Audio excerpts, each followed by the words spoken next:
Zé fez esse convite para vir aqui bater papo com vocês. E o Zé estava preocupado aí, dizendo, poxa, veio pouca gente, né? Pois é, né? Mas vamos pensar o seguinte, não sei se vocês já leram uma história sobre o Chico.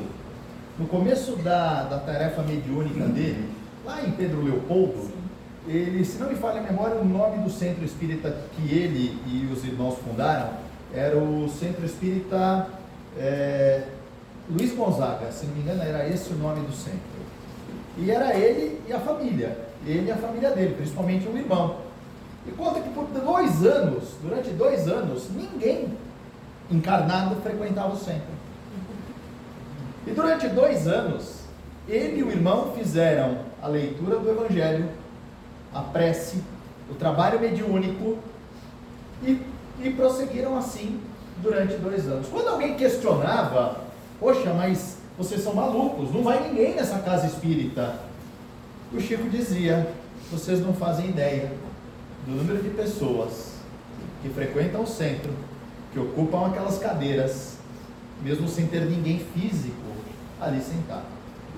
Não existe casa espírita desabitada. Aliás, vou mais além, não existe templo religioso que promova a fé, promova o amor, promova a paz, que não tenha ali presente espíritos para ajudar e sendo ajudados. Esse é um ponto importante, não depende de religião. As igrejas católicas são lotadas de espíritos, desde que quem trabalhe na igreja católica esteja ali para ajudar, pregando paz e amor. Os templos de Umbanda, a mesma coisa. As igrejas evangélicas, que a gente chama de evangélicos, mas são pentecostais, neopentecostais, protestantes, porque Deus é um só. Deus, ele não se manifesta conforme o rótulo que a pessoa decidiu carregar num crachá, dizendo esse é católico, esse é espírita, esse é umbandista. Deus está onde existe gente com boa vontade para ajudar o próximo. Vocês já se perguntaram qual é a religião de Deus? É essa a resposta, é o amor. E Deus está presente inclusive nos lugares onde sequer as pessoas acreditam nele. Porque tem muita gente por aí que são iluminados, se dizem ateus, mas agem melhor do que muitos cristãos, porque ajudam o próximo, toleram ofensas, perdoam quem precisa ser perdoado. E vou dizer um negócio, Deus não está preocupado se ele acredita ou não, porque acreditando ou não, Deus continua existindo e continua amando todos nós do mesmo jeito. Faz sentido isso, gente? Não, Zé, não se preocupa não, esse salão está lotado. Enquanto fazia a prece aqui, eu senti toda a energia presente aqui, todo o amparo. Meu pai mandou lembranças. Meu pai que frequentou essa casa durante muitos anos. Então, estamos todos abençoados aqui e protegidos. E aqueles que não puderam vir, que recebam as nossas vibrações, o nosso amor, para onde quer que estejam bem. E eu vou contar um negócio, eu já fiz palestra para muito menos gente. Eu fiz uma palestra uma vez que foi apenas uma pessoa assistir. E aconteceu do mesmo jeito. Aí a pessoa que dirigiu o trabalho falou assim, é melhor cancelarmos. Eu falei, olha, vou dizer um negócio, se este participante não estivesse aqui, teria do mesmo jeito. Porque e aqueles que eu não estou vendo? Vieram aqui para assistir também. Certo? Bom, eu quero começar aqui o nosso bate-papo. O Zé, ele me convidou, eu não vou contar o que é, tá? Eu vou falar do milagre, mas não vou contar o santo, tá? Eu vou falar do santo e não contar o milagre, eu não sei como que é o ditado, mas o Zé, ele viu um vídeo, a gente estava até conversando, Cris, eu estava conversando com a Cris, e ela assiste os meus vídeos. Eu tenho um canal no YouTube, onde eu gravo vídeos. Aliás, eu vou melhorar a coisa, eu vou voltar antes. Vocês já ouviram falar na Rádio Boa Nova? Sim. Eu sou colunista da Rádio Boa Nova. Toda semana, de quarta-feira de manhã, no programa Manhã Boa Nova, aparece uma coluna minha, durou 5 minutinhos ali, chamada Ressignificando a Vida. Eu até falei sobre esse assunto, sobre ressignificar a vida da vez que eu estive aqui, há uns 6 meses, né? mais ou menos uns 6 meses, eu falei sobre esse tema. Então, os vídeos que eu subo lá para Boa Nova, que eu mando para Boa Nova, eu quando lembro, eu subo no meu canal também. E aí o Zé viu um vídeo, que não foi nem desse, foi numa entrevista que eu dei para uma TV, que eu falei de um assunto, e ele gostou do assunto, ele falou, vai lá bater papo sobre esse assunto, a gente vai entender daqui a pouco, tá? Porque eu vou contar a história que eu contei nessa entrevista. O que eu vou pedir para vocês, eu tenho aqui 30 cópias, deve dar para todo mundo aqui, pega um me passa, ou então, sei lá, fica em dupla, pega um me passa. Eu vou do fundo para cá também, ó, pega um me passa aqui também, por favor. Eu vou do fundo para cá. Vou pegar uma pessoa aqui no fundo. Pega uma, por favor, que dá mais espaço aqui, eu vou entregar na mão. Depois eu entrego, por favor. Pega um me passa para frente, por favor. Pega um me passa para frente.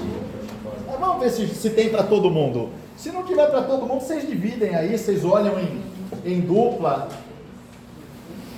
Não sei se, como eu falei 30, né? Eu não sei se vai dar para todos aqui. Se alguém tiver em dupla aí, divide o papel, dá uma olhada no papel. Faltou para alguém?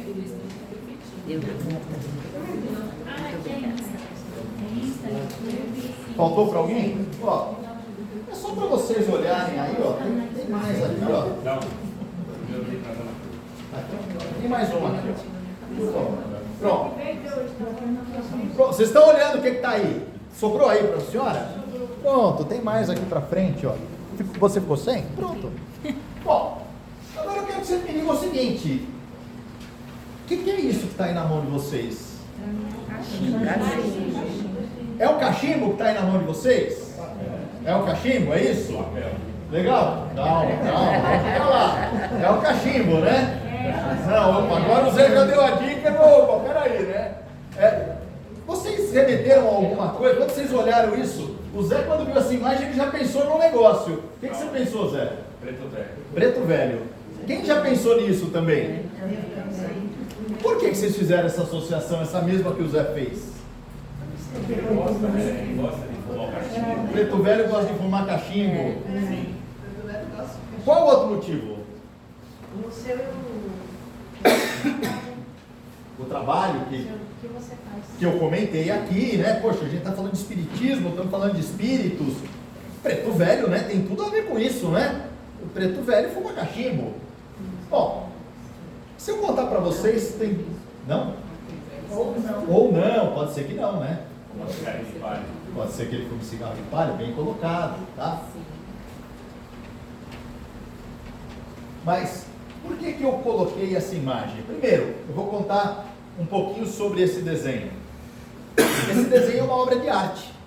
Ele foi pintado em 1929 por um artista francês. O sobrenome dele é Magritte. Aliás, Magritte é o sobrenome dele. É uma obra famosíssima essa daí. Só que eu apaguei uma coisa que está escrito na obra, que o próprio artista pintou, ele escreveu na obra. Vou até mostrar para tu, com licença. Aqui assim, ó, tem um negócio escrito em francês, na obra original. Não, vocês não vão conseguir ver, eu apaguei mesmo. Eu fui lá na edição da imagem, eu apaguei mesmo para vocês não verem. Senão ia facilitar muito. Adivinha o que estava escrito na obra original do artista, do Magritte? Essa obra está exposta em museus, famosíssima. Quem arrisca? Vai dizer que é proibido. Está escrito em francês, vamos traduzir para o português.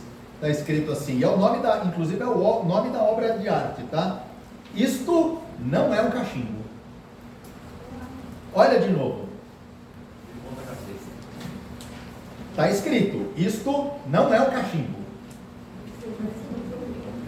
E aí gozaram que quem viu pela primeira vez a obra de arte e não sabia da explicação do artista, ficou confuso. E aí foram perguntar para ele, então, que diabo é isso? Adivinha o que ele respondeu? Parece a ponta do chifre. Parece a ponta de um chifre. Boa associação. Mas você sabe que quando ele expôs isso pela primeira vez, Ficou todo mundo confuso. Pô, mas como que não é um cachimbo? É óbvio que é um cachimbo. É óbvio. E se bobear, se tivesse alguém que frequentasse centro de Umbanda, centro espírita, centro de mesa branca, ia falar, e é de preto velho. É de preto velho, hein? Tenho certeza disso. Bom, a explicação que ele deu é o seguinte, porque isso é apenas um desenho. Maluco, né? Eu vi a cara de decepção da senhora. Ora. Mas sabe o que o artista quis dizer com isso? Ele quis dizer o seguinte, que a gente vê as coisas e a gente interpreta da maneira que a gente está predisposto a interpretar. E ele também quis dizer, ele tem toda uma explicação sobre a origem e a ideia da obra, que muitas vezes a gente vê uma coisa que parece tão óbvia, que a gente acredita fielmente que é aquilo, mas não é. A gente está equivocado. E a bem da verdade, agora trazendo para uma reflexão que a doutrina espírita nos traz através das suas obras, e que os estudos de psicologia, eu gosto muito de estudar psicologia. Eu não sou formado em psicologia, mas eu me dedico, eu trabalho com desenvolvimento humano já há mais de 30 anos, então eu estudo bastante sobre a psique humana, e aí vou trazer para o campo das ciências do entendimento da cabeça do ser. Nós fazemos isso o tempo todo, a gente cria associações, e por que a gente achou que era um cachimbo de preto velho? Porque a gente está num grupo espírita, porque a gente está numa casa que remete a essa ideia. Então, nós concluímos coisas no nosso dia a dia com muita frequência baseado numa coisa muito perigosa, num negócio chamado eu acho. O eu acho é perigosíssimo, porque ele é embasado apenas numa opinião e não num fato.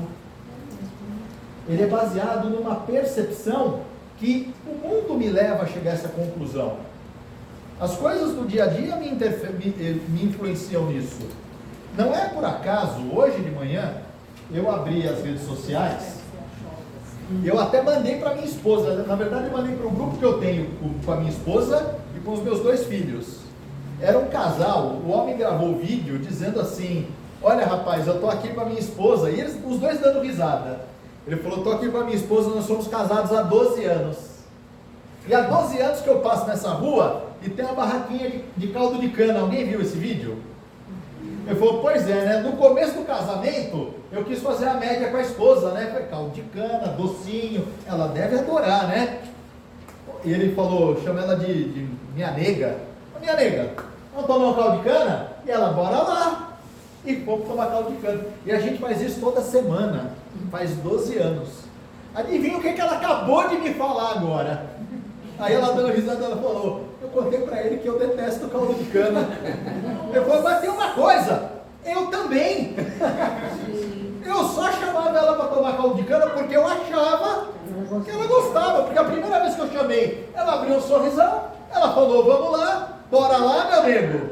E eu fui junto com ele, e aí ela quis me agradar e eu quis agradar ela. Faz 12 anos que a gente toma essa porcaria e a gente não gosta. Não é uma delícia. Eu gosto, mas a barriga não ajuda, né? Porque, poxa vida, né? Engorda demais, né? Mas para quem gosta, né? Eu gosto também, né? Não é à toa que a gente tá gordo, hein? Mas vocês já pararam para pensar que a gente faz isso com frequência? A gente conclui as coisas. É a mesma história, por isso da brincadeira do cachimbo, tá? Da imagem do cachimbo. Porque a gente olha e parece tão evidente, é tão na cara que isso daqui é um cachimbo. Peraí, vamos explicar melhor? Isso é um desenho que representa o cachimbo, mas não é o cachimbo. É um desenho que representa um cachimbo, mas não é o cachimbo. E a gente faz isso com uma frequência. Eu tenho uma pequena empresa e eu vou tomar cuidado, né, para não citar nomes, né?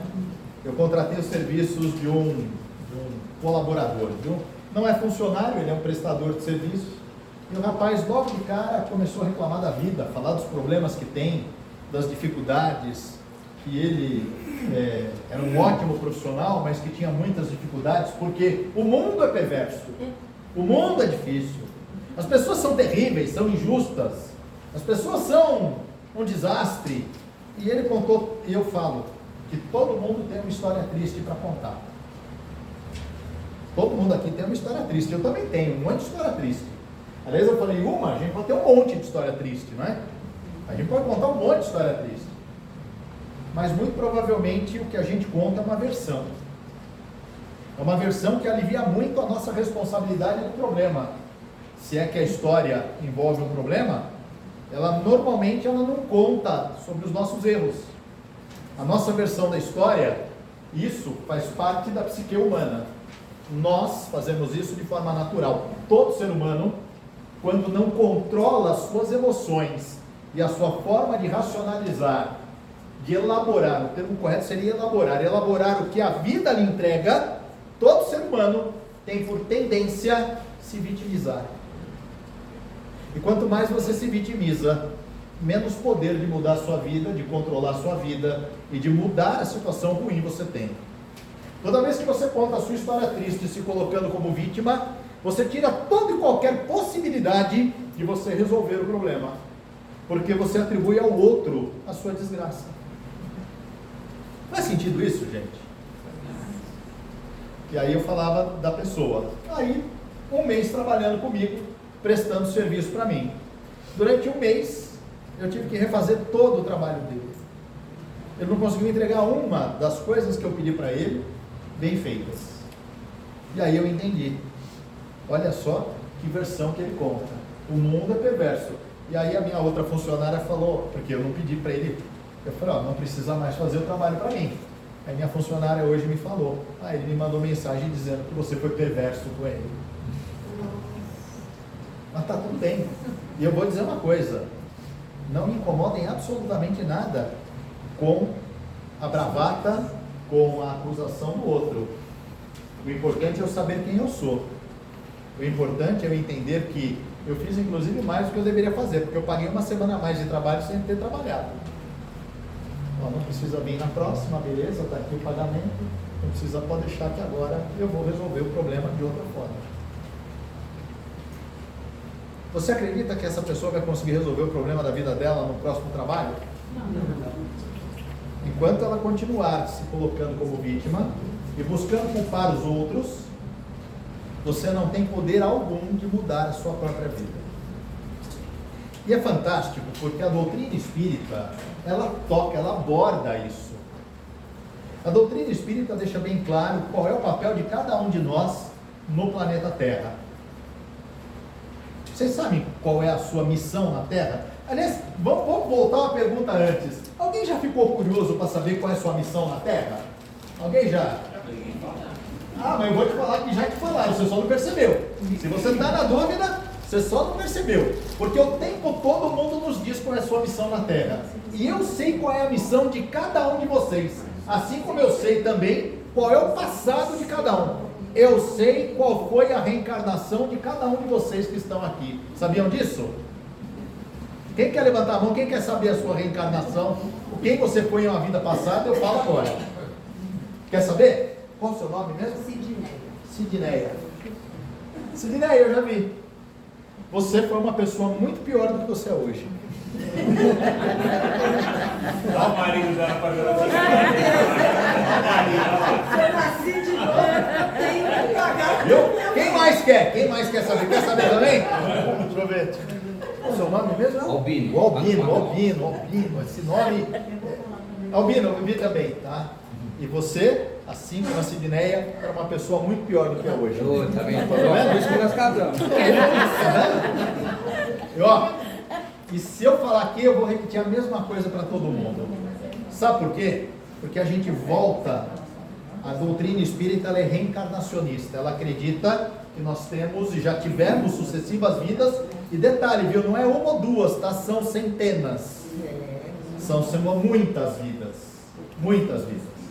A gente já teve, até porque se a gente pensar que há 200 anos ou menos do que isso, há 100 anos, a expectativa de vida não passava de 35 anos. As pessoas morriam muito mais do que nasciam. Hoje é pelo contrário, com a medicina, com a qualidade de vida que temos, a gente vive mais. Mas no passado, uma pessoa de 40 anos de idade já era considerada um ancião. Porque a chance de morrer é enorme. Tá? Então, se a gente volta, é porque a gente ainda teve coisas para acertar no passado.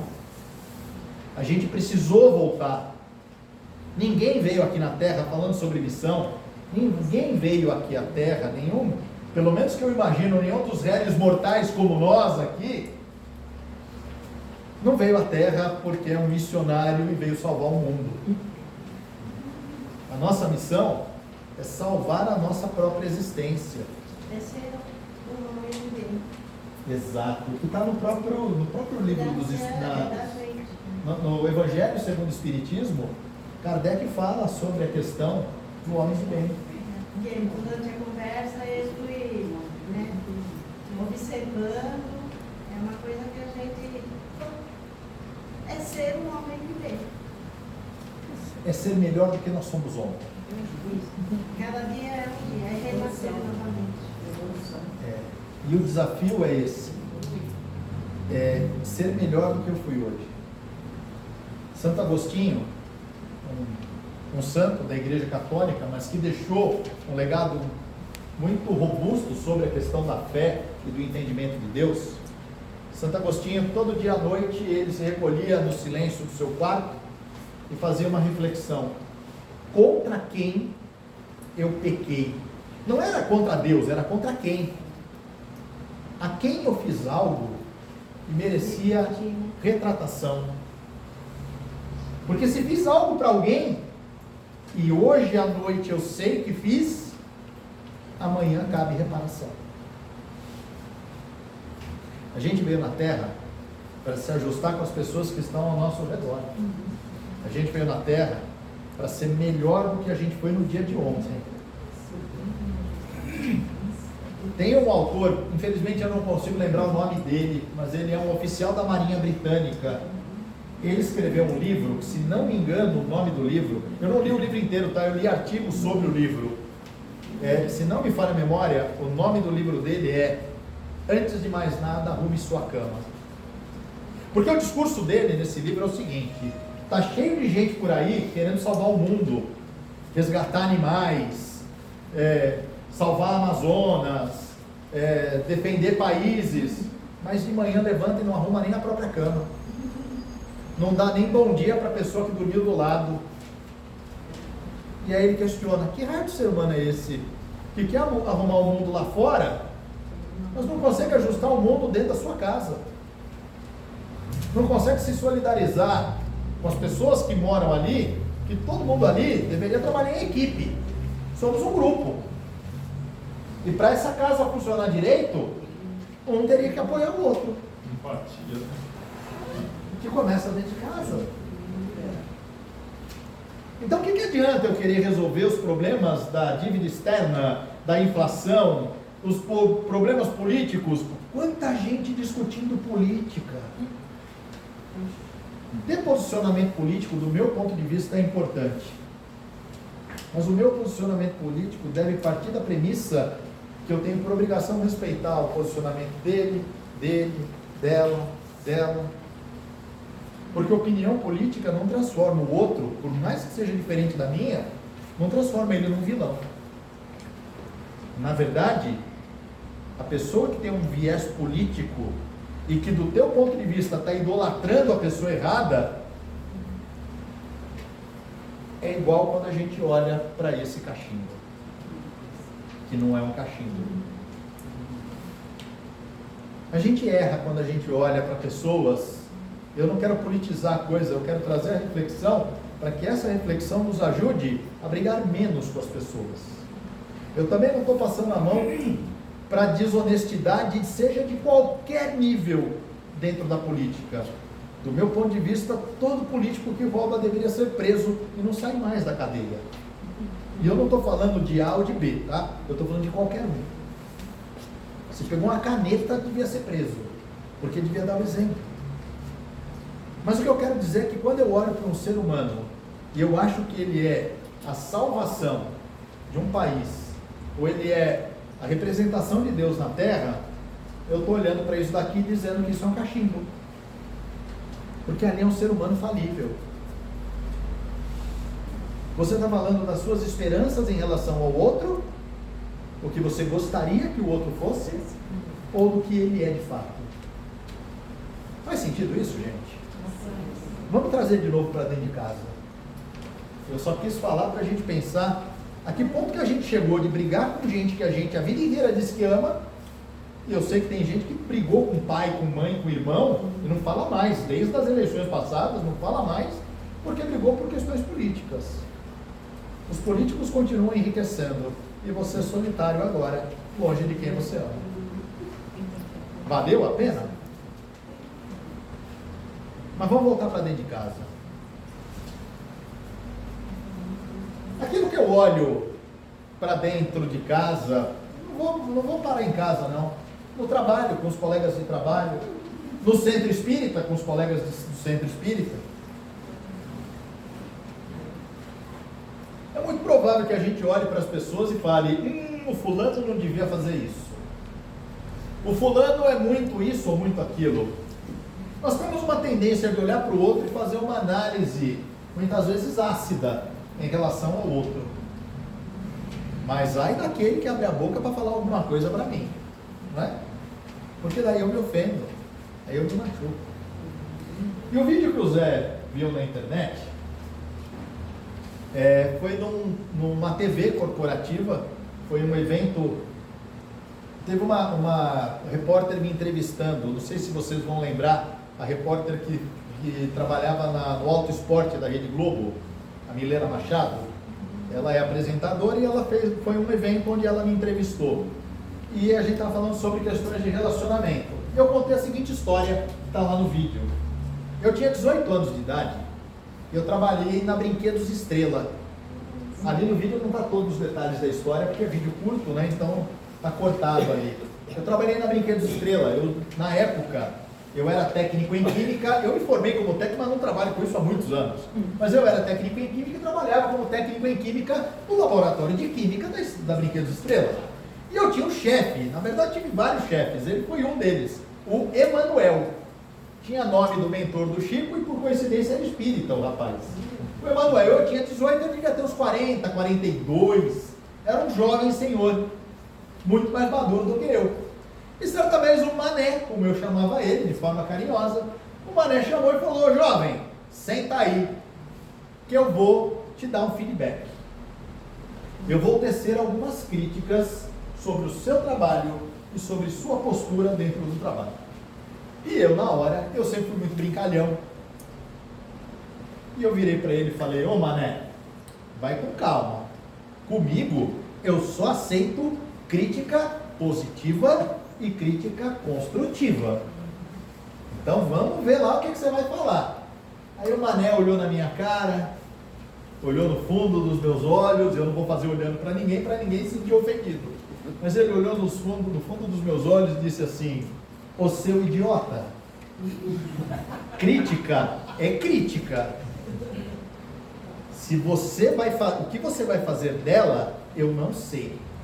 Eu só vou falar as coisas que você precisa ouvir. Se você vai fazer disso algo positivo ou negativo, é problema seu. Duro, né? Não foi? Mas ele falou mentira?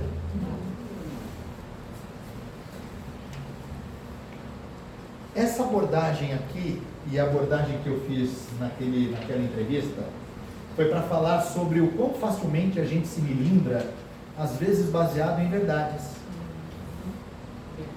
Ele ia falar, e ele trouxe naquele momento, observações fatuais, eram fatos. Ontem você fez isso, contra fatos não existe argumento. Ele trouxe fatos. Se eu vou me ofender com os fatos, aliás, eu vi um negócio fantástico ontem num vídeo. A pessoa disse assim, foi o Stephen King, que é um roteirista, escritor, ele falou, nunca dei atenção para as críticas, e as pessoas que dão atenção para as críticas e se ofendem, ofendem, provavelmente é porque a crítica estava certa. Falei, ó, tá aí, ó, tem a ver com a minha forma de ver o mundo, dessa abordagem. Se o outro está falando a verdade, por que eu vou me ofender? Se ele está me dando a chance de eu me melhorar. Ah, mas ele falou com a intenção de me machucar. Problema dele. O único problema que eu tenho é fazer de qualquer situação uma mola propulsora para me levar para a evolução. Gente, está fazendo sentido falar disso para vocês? Eu fui uma vez fazer uma palestra no centro espírita que eu trabalho, aqui na rua Baquiá, no Aprendiz do Evangelho. Alguém conhece? Eu frequento lá há 34 anos. Eu fui lá fazer uma palestra. Eu estou lá para fazer a palestra e chegou um rapaz que não assistia a palestra minha fazia uns 4 ou 5 anos. Naquela época, ele assistiu uma palestra minha antes de eu casar. Eu estou casado, vou fazer 20 anos. Então isso faz bastante tempo que aconteceu. Ele tinha assistido uma palestra minha antes de eu me casar.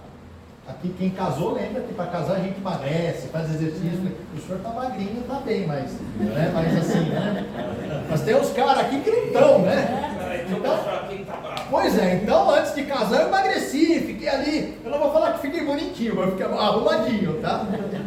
Bonitinho não dá, mas arrumadinho eu tava, né? Magrinho e tal. Aí depois que casou, 4, 5 anos depois, 20 quilos mais gordo. Eu tô lá na porta, esperando as pessoas entrarem para a palestra. Chegou um rapaz, que não me via esse tempo todo, e o rapaz fez isso. Na hora que ele me viu, ele falou: meu Deus, é você, Rogério? Sou eu. Ele falou: nossa senhora, você está doente? Por quê? Nossa, como tá gordo. Meu Deus, que coisa feia. Juro, foi isso. A reação dele foi essa. Meu Deus do céu, como você está gordo. Isso é inchaço, isso não é gordura. Isso é inchaço. Vai no médico, pelo amor de Deus, que você deve estar para morrer. Antes da minha palestra, né? Eu estava me preparando mentalmente para fazer uma palestra elevada, e o homem dizendo que eu estava feio, que eu estava gordo, que eu estava inchado, que eu ia morrer. Eu falei, e do meu lado um grande amigo, acompanhando aquilo. Aí quando o rapaz entrou, o rapaz que estava do meu, quando o que me ofendeu, né? Porque não me ofendeu, mas o que falou a verdade, entrou, o meu outro amigo virou para mim e falou: que filho de... Ele soltou um palavrão dentro do centro espírita. Que cara mal educado, ele te ofendeu, ele quis te provocar, você não vai deixar esse cara ficar aí dentro, vamos expulsar ele daqui. Pois é, 2 extremos, não é? Aí eu tive que ponderar a coisa. Falei, esse meu outro amigo chama Ricardo. Falei, Ricardo, calma, cara. Ele só falou a verdade do ponto de vista dele. Mas ele te ofendeu. Eu falei, aí que tá. Ele não me ofendeu. Ele me fez pensar que realmente está na hora de eu fechar a boca e eu começar a cuidar da saúde. Porque se eu não estou para morrer, né, como ele disse, em pouco tempo eu estarei. Se eu continuar na projeção de engordar 20 quilos a cada 5 anos, daqui a 20 anos eu estou rolando para entrar aqui no centro e de fato eu vou ter um problema. É melhor eu me cuidar. Isso para mim marcou bastante essa situação, porque novamente, a gente decide o que a gente faz com os fatos.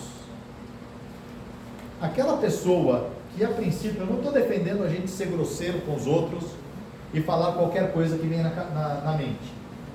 Aliás, eu costumo dizer que tem muita gente por aí que diz que eu sou sincero demais. Não, na verdade você só é mal educado. Sinceridade demais se chama falta de educação. Mas o outro tem que ouvir. Não, ele te perguntou?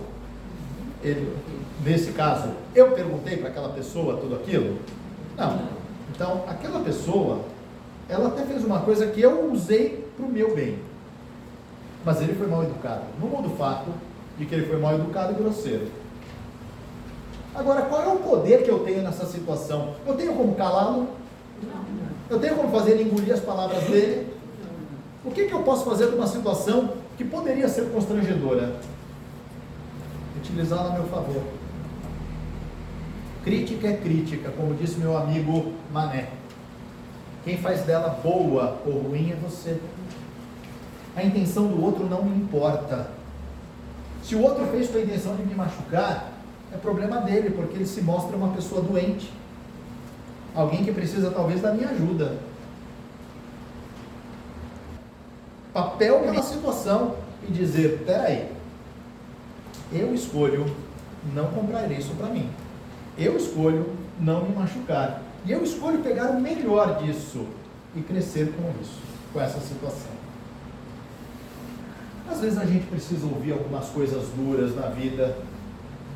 Os remédios mais potentes, às vezes eles são um pouco amargos. Quando eu comecei a frequentar a casa espírita que eu mencionei, eu tive um professor lá, nós temos alguns cursos. Um dos cursos se chama Escola de Aprendizes do Evangelho. E eu tive um professor nesse curso, o seu Azamar, que era um dos fundadores da casa espírita. Era um senhor desse tamanho, ele era mais baixo que eu, mas muito sério. Já tinha uma idade, ele faleceu há pouco tempo, com 102 anos de idade. Na época que ele foi meu professor, ele já tinha mais de 70. Ele já tinha mais de 70 anos. Então já era um senhor muito sério, muito rígido.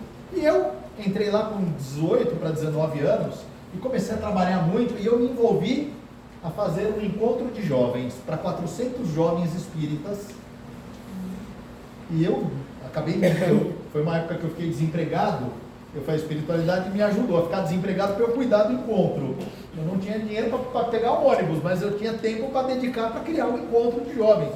E o encontro aconteceu, foi muito bacana. 400 jovens passaram 3 dias reunidos no colégio municipal lá em Poá, discutindo sobre espiritismo, sobre caridade, sobre amor ao próximo. E eu me envolvi demais para organizar aquilo. E aí eu comecei a ouvir algumas críticas, algumas pessoas dizendo que eu era muito fominha, eu queria fazer tudo sozinho. E adivinha o que eu fiz? No alto dos meus 19, 20 anos de idade, adivinha o que eu fiz? Talvez o que a maioria faria. Me ofendi, me milindrei. E aí eu virei para o seu Azamar, esse espírito iluminado que entrou na minha vida para ser meu professor, e eu virei para ele e falei, seu Azamar, eu vou entregar o melhor encontro espírita de jovens que o espiritismo já viu. Olha que modéstia, né? Modéstia, né? Você acha que a crítica foi à toa? Vou entregar o melhor encontro, e depois disso, nunca mais eu piso nessa casa espírita. Porque ninguém está reconhecendo o meu esforço, a minha dedicação. E adivinha o que o nobre seu Azamar falou para mim? Não falou isso não. Fazei o bem, vai embora. Ele falou, fazei o bem, vai embora. Aí, não é fazer o bem, é faz bem e ir embora. É isso que ele quis dizer. Faz bem e ir embora. Tem mais aqui da linha. Trazer para o português de agora? Vaza, meu amigo, cai fora. Adivinha o que eu estava esperando? Que ele falasse assim, ô Rogerinho, coitadinho, ô judiação, não vai embora não, fica aqui, você é tão especial, você é tão meigo, você é tão importante. Era isso que eu estava esperando. Mas ele falou, faz bem, vai embora. Aí eu falei, ô seu asa, o que é isso? Ele falou, meu filho, se você está fazendo caridade, esperando que os outros batam palmas para o que você está fazendo, você realmente veio no lugar errado. Você não encontrou plateia. Agora, se você veio aqui trabalhar em prol do teu próximo, por amor à doutrina espírita e a Jesus, que inclusive foi pregado numa cruz, sem ter feito nada de errado, foi açoitado, foi humilhado, foi traído, e lá do alto da cruz ele olhou para baixo, olhou para o alto e falou, Pai, perdoai-os, porque eles não sabem o que fazem. Então, se Jesus, que era Jesus, ninguém passou pano para ele, aí você está querendo ter privilégios. Então agora, meu filho, se você veio aqui para servir ao próximo, saiba que as críticas virão. Aproveita o que for melhor da crítica e continua servindo, sem esperar que ninguém te diga sequer obrigado. Eu continuei lá. Eu aprendi a lição. O nosso ego, muitas vezes, vai querer, para nos proteger, nos colocar numa condição melhor do que o outro. Só que, de novo, toda crítica pode ser uma ótima oportunidade para você crescer. E vamos supor que aquela crítica está regada de mentiras. Pode acontecer isso? Alguém falar de você somente mentiras? Pode? Ah, então aí eu tenho direito de ficar mal. Eu diria que não. Eu diria que talvez você tenha a oportunidade de orar por aquela pessoa. Porque entre você e ela, ele se mostrou mais doente. Ele se mostrou mais necessitado. Como deve ser difícil ser essa pessoa que não consegue ver o brilho no outro sem se sentir melindrado, ofendido, e tentar a todo custo abaixar o brilho do outro, falando mal dele, falando mentiras. Como deve ser difícil ser alguém que não se sente amado o suficiente a ponto de querer ver os outros também não amados. Então aquela pessoa está doente, precisa de ajuda. Estou vendo o horário, para saber. Mais 10 minutos. Tá? Não, mais 10 minutos. Tá. Tudo bem? Mais 10 minutos para vocês? Sim. O Chico Xavier, quando fazia trabalho de caridade, da distribuição de cestas básicas, já há muito tempo na sua vida, eu vou chamar de vida apostólica, né? Porque ele serviu como um discípulo, como um sacerdote à humanidade. O Chico fazia um trabalho de distribuição de cestas básicas, muito bonito. E certa vez, e se não me engano, isso aconteceu em Uberaba já. Certa vez na distribuição de cestas básicas, formava-se aquela fila enorme de pessoas muito carentes, muito necessitadas, que vinham buscar o sustento, às vezes o único sustento que teriam durante o mês inteiro. E aí vieram auxiliares que trabalhavam no centro com o Chico, dizer: Chico, você não sabe quem que a gente viu na fila. Uma das mulheres mais ricas da nossa cidade está disfarçada de mendiga, veio aqui pegar cesta básica. Que falta de caráter dessa mulher, que absurdo. E aí um dos voluntários falou: deixa que eu vou expulsá-la da fila, eu vou dar uma descompostura nela e vou expulsá-la. Adivinha o que o Chico falou? Quando ela chegar aqui, nós vamos abraçá-la, nós vamos beijá-la e vamos dar 2 cestas para ela. Porque de todos dessa fila, ela é a mais necessitada. Porque o problema dela não é dinheiro. O problema dela está aqui. Como ela precisa de ajuda. Vamos amá-la. É fácil fazer isso, gente? Só não. Aí vocês podem perguntar: Rogério, você faz isso? Às vezes não. Porque sou ser humano como qualquer um de nós aqui. Mas eu costumo dizer que todas as palestras que eu faço, elas são endereçadas a mim. Porque os ouvidos mais próximos da minha boca são os meus. Porque cada vez que eu ouço isso, eu lembro: eu preciso ser melhor do que eu fui ontem. Eu tenho a chance de ser melhor do que eu fui ontem. Eu preciso parar de acreditar nas coisas prontas, porque se a gente ligar a televisão, a gente vai encontrar um monte de gente dizendo na televisão que o mundo não presta, que as pessoas são perversas, que o mundo está perdido, que não se deve mais acreditar em ninguém. Olha para cá, a gente tem 30, 40 pessoas aqui que estão buscando espiritualização. Ninguém aqui é perfeito.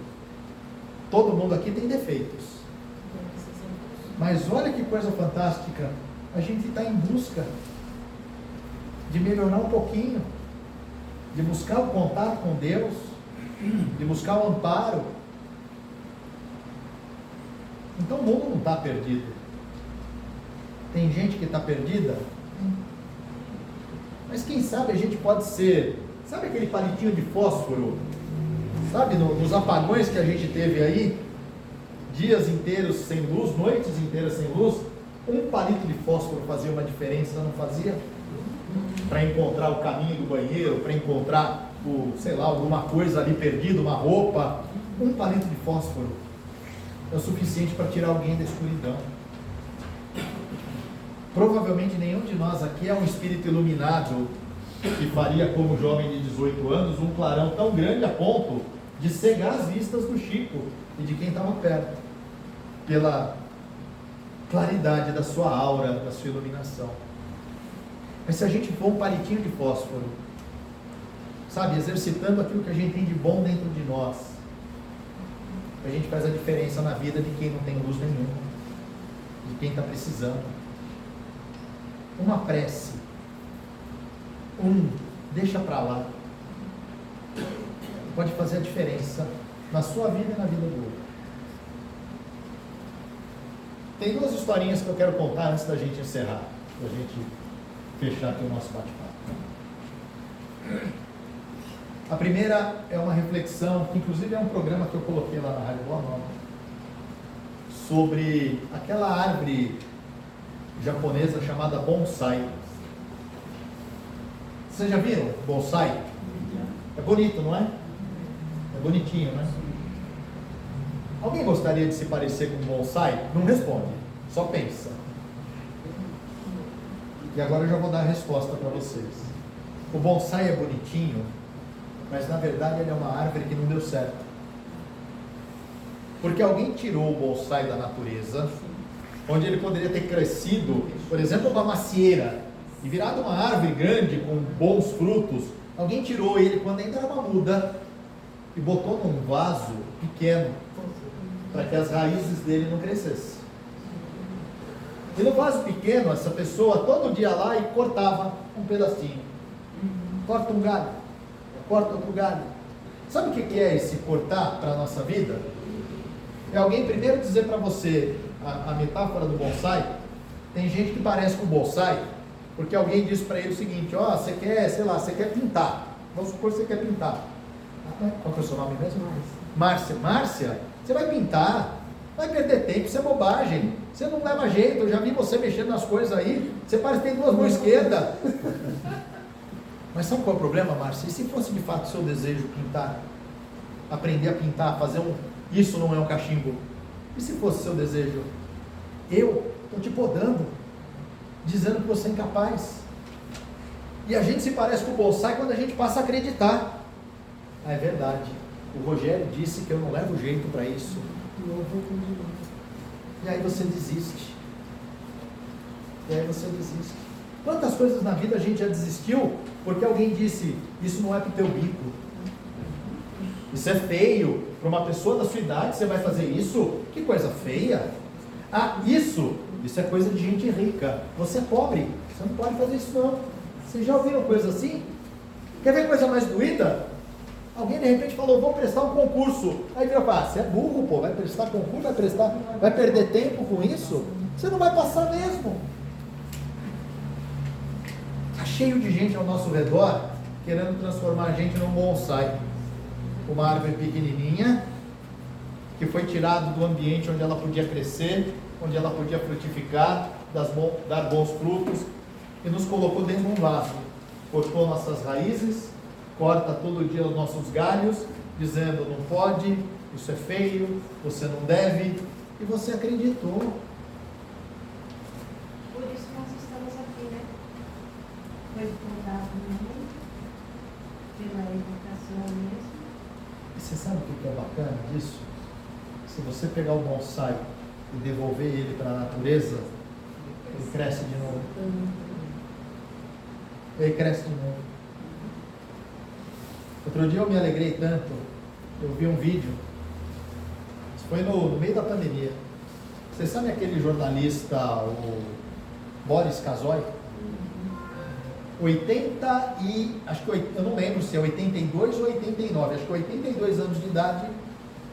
No meio da pandemia, ele realizou um sonho de infância. Ele prestou vestibular e entrou na faculdade de veterinária. E aí alguém podia ter dito para ele: mas você é velho, vai fazer o quê? Não estou preocupado com a sua opinião. Estou preocupado com o meu direito de viver, de ser feliz e de realizar. Faz sentido isso, gente? Então, se alguém um dia te criticar, lembre de uma coisa: talvez dentro daquela crítica tenha muita coisa boa para você crescer. Tem coisas ali que talvez te façam abrir os olhos para dar um salto, para melhorar. A intenção do outro não importa. Se o outro falou: você está velho, você não pode, você é burro. Puxa, que bom que eu ouvi isso. Uma ótima oportunidade para eu provar para mim mesmo que eu sou mais do que o que os outros pensam de mim. Que eu posso muito mais do que o que estão acreditando que eu posso. E que só depende de mim. E aí vai a última história. É uma história de um autor espírita chamado Richard Simonetti. O Simonetti já desencarnou, já faleceu. Ele era de Bauru. Ele escreveu, não eram psicografias, eram livros inspirados. Mas ele escreveu mais de 40 livros durante a trajetória dele como espírita. E livros lindos, são livros, muitos deles baseados, contando pequenas histórias. Algumas dessas histórias, inclusive, eu gravo no programa Ressignificando a Vida. E ele conta, num dos livros dele, ele conta a seguinte história: que certa vez, num lugar, havia um sábio. E esse sábio, ele era admirado por todos, porque ele tinha sempre uma boa palavra. Ele sempre sabia a hora certa de falar e o que falar, para conseguir motivar as pessoas, envolvê-las, entusiasmá-las. Era a pessoa que todo mundo queria ouvir. Mas, quando tem alguém brilhando, sempre aparece alguém que, ao invés de querer se espelhar para brilhar também, opta por querer apagar a luz daquele que ilumina os outros. Um jovem muito invejoso esse jovem. E ele dizia para si mesmo: eu não suporto aquele sábio, porque todo mundo idolatra ele. E na verdade o que o jovem dizia no fundo era: eu queria ser igual a ele. Mas como ele não conseguia, ele decidiu arquitetar um plano: eu vou desmoralizar o sábio. E já sei o que eu vou fazer. O jovem então capturou um pequeno pássaro, cabia na palma da mão, e foi diante do sábio. E o que ele pensou? Ele falou: eu vou perguntar para o sábio se o pássaro está vivo ou está morto. Se ele disser que o pássaro está morto, eu abro a mão, o pássaro voa, provo para todo mundo que o sábio está errado. Se ele disser que o pássaro está vivo, eu aperto, mato ele e mostro: olha, você está errado, não tem como errar, eu vou desmoralizar esse sábio. E ele fez o plano dele, foi diante do sábio, parou diante e fez a pergunta, com aquela multidão de gente olhando. Ele falou: sábio, me responde, o pássaro está vivo ou está morto? O sábio olhou nos olhos do jovem e conseguiu ler a alma dele, entendeu qual era a intenção do jovem. E o sábio deu a resposta que o jovem não esperava. Ele disse: meu filho, o destino deste pássaro é exatamente igual ao seu. Vivo ou morto, o destino dele está em suas mãos. É você que vai decidir. O jovem não conseguiu o intento dele. E a história, embora acabe aí, é importante a gente pensar que, do mesmo jeito que o jovem e que o pássaro, o nosso destino está em nossas mãos. Não está na mão da opinião dos outros, não está na mão daquilo que os outros falam, não depende da intenção da crítica do outro, depende do que a gente faz com o que o mundo nos dá. Ou a gente vira um bonsai, ou a gente cresce como árvore e dá frutos. A gente que decide. Muito obrigado pela atenção de vocês. Eu espero que esses minutinhos aqui de reflexão nos ajudem a nos transformar no nosso destino. Eu falei que sabia o destino de cada um, a missão de cada um. Nossa missão na Terra é sermos um pouco melhores do que quem nós somos ontem. É só isso. Obrigado, gente.